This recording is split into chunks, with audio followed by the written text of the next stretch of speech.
नमस्कार। आज हम रामायण की एक बहुत ही महत्वपूर्ण कहानी की परतों को खोलेंगे। एक ऐसी कहानी जो कर्तव्य, वंश और तकदीर के धागों से बुनी हुई है। तो ये कहानी शुरू होती है एक महान राजा की गहरी चिंता से।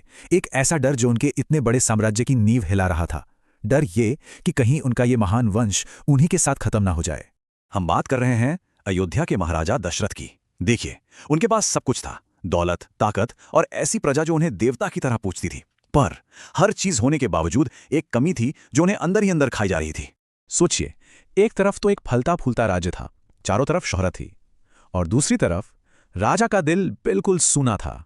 क्यों? क्योंकि उनके वंश को आगे बढ़ाने वाला, उनके सिंहासन को संभालने वाला कोई उत्तराधिकारी ही नहीं था। तो जब राजा दशरथ ने इस मुश्किल का कोई दिव्य हल खोजना चाहा, तो उन्हें एक बहुत बड़ी सच्चाई का सामना करना पड़ा। उन्हें सलाह दी गई कि ये आशीर्वाद पाने के लिए उन्हें अपना राजसी घमंड छोड़ना होगा। मतलब एक ताकतवर राजा बनकर नहीं, बल्कि एक विनम्र भिखारी की तरह ऋषि के पास जाना होगा। और जब उन्होंने पूरी विनम्रता के साथ एक पवित्र यज्ञ किया, तो राजा की प्रार्थनाएं कुछ इस तरह पूरी हुईं, जिसकी किसी ने कल्पना भी नहीं की थी। सबसे पहले उनकी बड़ी रानी कौशल्या को एक पुत्र हुआ। नाम रखा गया राम, जिसका मतलब है सबको आनंद देने वाले। फिर रानी कैकेयी के यहाँ एक पुत्र ने जन्म लिया, जिनका नाम भरत रखा गया, यानी सबका भरण पोषण करने वाला।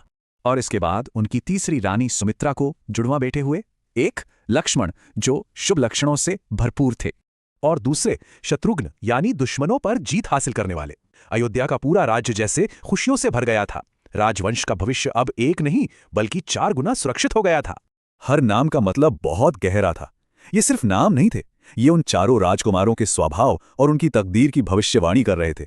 ऐसा माना जाता था कि वे चारों वेदों के ही रूप थे और उनके नाम उनके भविष्य की कहानी बता रहे थे।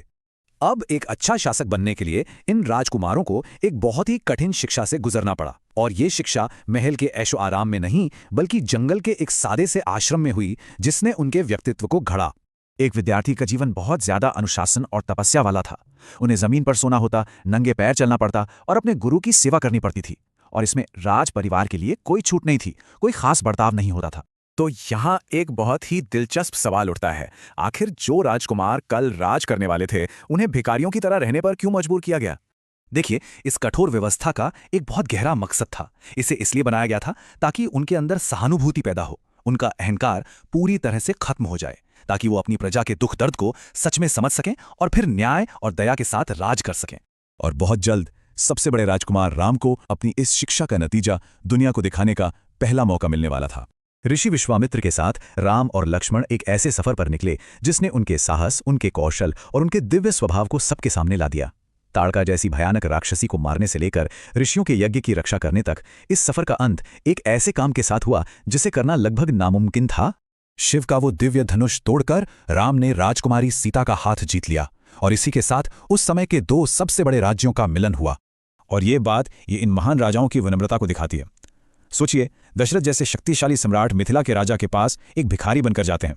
इससे पता चलता है कि वे इस रिश्ते को कोई सौदा नहीं, बल्कि एक पवित्र बंधन मानते थे। ये सिर्फ एक राजनीतिक गठबंधन नहीं था, नहीं, इसे तो पूरे देश के लिए एक बहुत ही शुभ और महत्वपूर्ण घटना के तौर पर मनाया गया था। तो अपने बेटों को आदर्श राजकुमारों के रूप में बड़ा होते देखकर और अपने राज्य को पूरी तरह सुरक्षित देखकर राजा दशरथ को लगा कि अब सत्ता की बागडोर अगली पीढ़ी को सौंपने का और जीवन के अगले पड़ाव में जाने का समय आ गया है। जब दशरथ ने राम को सिंहासन देने की बात की, तो राम ने बड़ी विनम्रता से मना कर दिया। उनका मानना था कि जब तक उनके पिता राज करने में सक्षम हैं, तब तक वो उनकी जगह कैसे ले सकते हैं। लेकिन तब ऋषियों ने एक बहुत गहरी बात समझाई, पुरुषार्थ के बारे में। मतलब जीवन के 4 लक्ष्य: धर्म, अर्थ, काम और मोक्ष। उन्होंने बताया कि राजा दशरथ उस मोड़ पर पहुंच चुके हैं जहां उन्हें अब अपने आखिरी लक्ष्य यानी मोक्ष की तरफ बढ़ना चाहिए, और इसके लिए उन्हें अपनी सांसारिक जिम्मेदारियों से मुक्त होना होगा। ऋषियों ने तर्क दिया कि एक राजा का आखिरी कर्तव्य होता है अपनी आध्यात्मिक उन्नति के लिए राजपाट छोड़ देना, और एक बेटे का सबसे बड़ा धर्म है अपने पिता की इस यात्रा में उनकी मदद करना।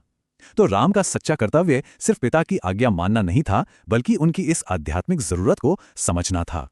कर्तव्य की इस गहरी समझ के साथ राम अपने राज्याभिषेक के लिए तैयार हो जाते हैं। लेकिन धर्म और कर्तव्य से लिया गया ये फैसला, जिसे उस वक्त सबने सही माना, जल्द ही एक ऐसी परीक्षा का सामना करने वाला था जो पूरे राज्य को हमेशा हमेशा के लिए बदल कर रख देगी।